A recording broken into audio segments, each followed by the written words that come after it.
Salut les amis. Non, non, c'est pas Terminator que vous avez, c'est Nono, votre coach. J'ai les lunettes de Terminator. Bon, vous avez vu, hein, je suis ponctuel, hein, 11h00. Le coach, il a dit, il fait un direct. On commence le direct sur le coaching. On attend que ça monte un petit peu, qu'il y ait plus d'auditeurs. Ça va, ça monte bien, c'est très bien. Alors, important, c'est vrai qu'il y a beaucoup de choses à dire, hein, sur le coaching, hein, on pourra en parler pendant des heures. On va essayer d'éclaircir un peu tout ça parce qu'effectivement, on s'aperçoit de plus en plus que tout le monde se dit coach, hein, peu qu'ils ont un physique, qui font un peu de compète ou même qui eux-mêmes ont réussi à transformer leur physique, même par le biais d'un autre coach, se proclament après coach. Bon, c'est un peu n'importe quoi, mais enfin bon, on va en parler justement. Donc dans la priorité, dans un premier temps, quand vous voulez être coach, surtout en France, quand vous voulez vous dire coach et vendre un service, déjà dans un premier temps, il faut avoir le diplôme. Parce que juridiquement, vous n'avez pas le droit de vous dire préparateur physique, attention. Hein. Parce que coach, le nom de coach dans le brevet d'État, c'est pas marqué coach, hein, sur le brevet d'État, évidemment, c'est marqué éducateur sportif, on va dire entre guillemets coach, ça signifie beaucoup de choses, hein. Vous avez le coach mental, voilà, le coach de tout quoi en fait, hein. Donc voilà, ouais il est bien là, Max, salut Max. Eh oui regardez, je suis à Courchevel, j'attends mon petit passe sa première étoile ce matin, je suis super content. C'est pas moi qui le coach, hein, parce que comme j'ai un diplôme d'éducateur sportif, je pourrais dire, voilà, je suis coach de ski, voilà, bon, en gros c'est ça. Donc voilà, dans un premier temps, faut avoir comment dire, un diplôme, ou au moins avoir pas mal d'années d'expérience, comment dire, dans le sport que vous vendez, dans le coaching que vous vendez, parce que la plupart des coachs qui se mettent sur internet, faut pas oublier que ces gens-là ne prennent pas en compte que lorsqu'ils vendent un coaching, ils prennent en main et la responsabilité de la santé de la personne avec qui ils ont signé le contrat. Donc c'est quand même grave parce que les gens ne se rendent même pas compte que faire une nutrition à quelqu'un, c'est prendre sa santé en main. Donc vous savez que si vous êtes très mauvais en diète et que vous faites faire n'importe quoi aux gens, surtout chez les femmes, vous pouvez leur créer un dérèglement hormonaux. Ça, il faut vraiment le savoir, hein. Moi j'en ai déjà récupéré comme ça des filles qui ont eu des coachs bidons et qui se sont retrouvées avec des dérèglements hormonaux. Il a fallu tout rattraper, il a fallu aller faire des examens médicaux, enfin bref, ça peut avoir des conséquences graves sur la santé. Et tout ça ne le voit pas, tout ça les gens ne voient pas, n'en parlent pas surtout, et n'osent pas en parler sur internet lorsqu'ils ont ce problème-là avec un coach, parce que parfois il faut les dénoncer ces coachs-là parce qu'ils font n'importe quoi. Après il faut faire attention aussi aux gens qui sont mécontents, qui veulent se faire rembourser et qui n'ont pas le courage de faire les suivis et qui aussi disent de la merde sur internet en critiquant leur coach alors que leur coach a plus qu'une réputation, donc il n'a rien à prouver. Il y a ça aussi, tout ça il faut vraiment faire attention. Alors pourquoi je voulais faire ça? Parce que moi je suis coach, hein, j'ai pignon sur rue depuis des années, donc les gens me connaissent, je suis diplômé d'État, j'ai 2 diplômes canadiens aussi, hein, sur la nutrition, sur le coach en salle. Et puis bon, j'ai plus à montrer ce que je sais faire, je vous ai assez, je vous mets suffisamment de photos sur internet, des photos qui ne sont pas fake, d'accord? Quand je mets des avant-après, c'est des vrais avant-après, c'est pas du bidon, je fais pas des retouches, je ne mens pas sur la durée qu'il y a eu entre les deux transformations. J'ai pas besoin de ça, ça fait assez longtemps que je suis là-dedans. Mais par contre, quand je vois des gens qui mettent en valeur leur physique, parce qu'évidemment, quand vous avez un physique, c'est un peu votre vitrine, hein, quelque part, les gens se disent, si la personne a réussi à être comme ça, c'est qu'elle est capable de m'y amener comme ça, dans le même physique et avec la même évolution. Alors je vous dis, c'est totalement faux, c'est n'importe quoi. Vous savez, vous n'êtes pas obligé d'être un bon athlète ou avoir un super physique pour être un très bon coach. Vous avez des coachs qui n'ont pas vraiment des physiques de compétiteurs ou qui n'ont pas des physiques de mens, mais qui par contre ont une très bonne approche de ce sport, qui ont de très bonnes connaissances, très bonne pédagogie aussi et qui savent très bien coacher. Et à l'inverse aussi, on peut avoir de très bons compétiteurs qui sont merveilleux sur scène, qui ont des évolutions de ouf, mais qui par contre ne savent pas coacher du tout.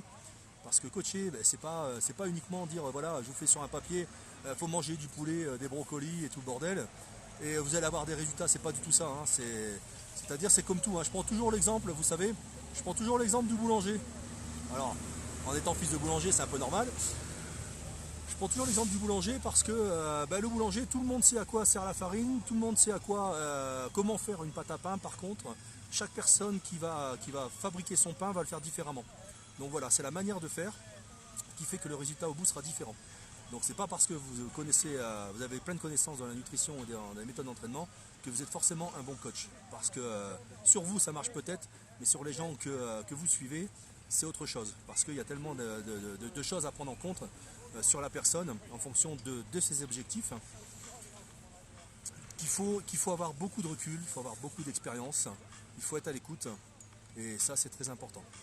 Alors comment ne pas vous tromper? Parce qu'effectivement, souvent vous dites bon je sais pas, j'ai pris coach, ah, je l'ai vue, elle est superbe, t'as vu la taille qu'elle a, elle est magnifique, elle a fait de la compète, elle est bien et tout. Par contre, remontez un peu dans son historique d'Instagram, puisque maintenant on a la chance quand même d'avoir les réseaux, et les réseaux existent depuis longtemps.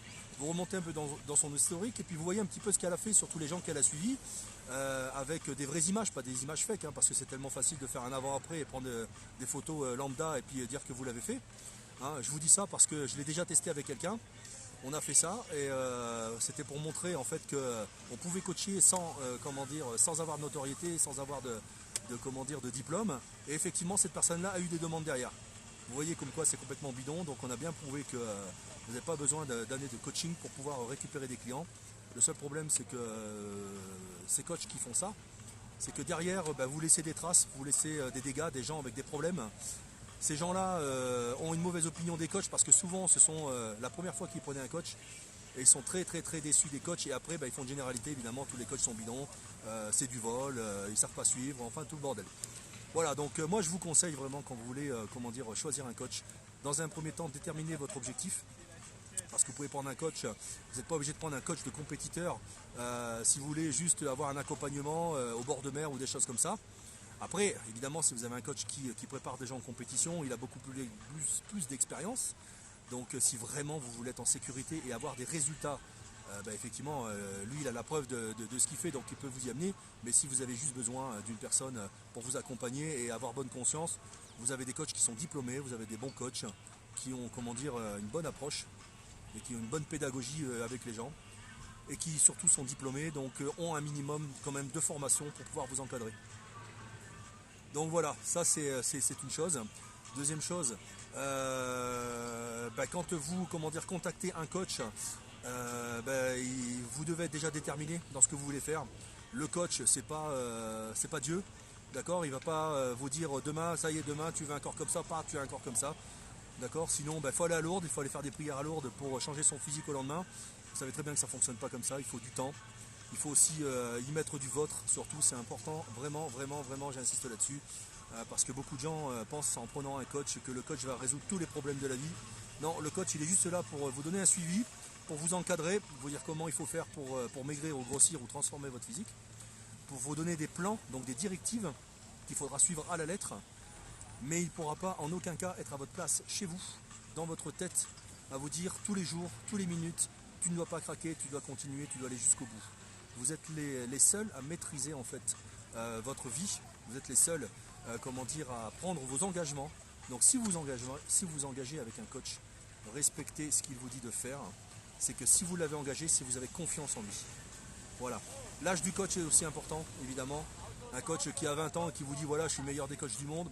À 20 ans, je ne vois pas ce qu'il a pu faire, il n'a pas d'expérience. Donc petite précision que je rajoute à mon live.